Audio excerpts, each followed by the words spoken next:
با سلام خدمت دوستان عزیز. در اینجا میخوایم پاسخ یک حدی رو به دست بیاریم که به صورت کسری هستش.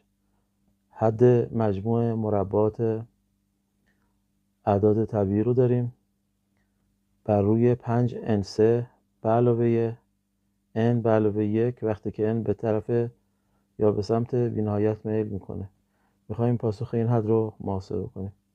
خب اینجا بهتره که ما یک نکته رو بدونیم که 1 به توان 2 به علاوه 2 به توان 2 به علاوه 3 نقطه n به توان 2 یعنی مجموع مربعات اعداد طبیعی برابر است با 1/6 n در n به علاوه 1 در 2n به علاوه 1.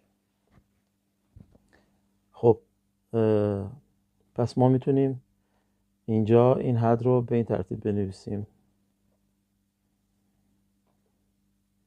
6 میدم به مخرج و حالا به این ترتیب 5n3 به علاوه n به علاوه 1 و در بالا هم n در n به علاوه 1 در 2n به علاوه 1.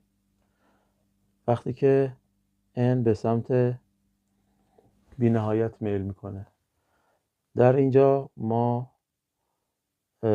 بایستی از هم‌ارزی جملات پرتوان در بی‌نهایت استفاده بکنیم به این ترتیب که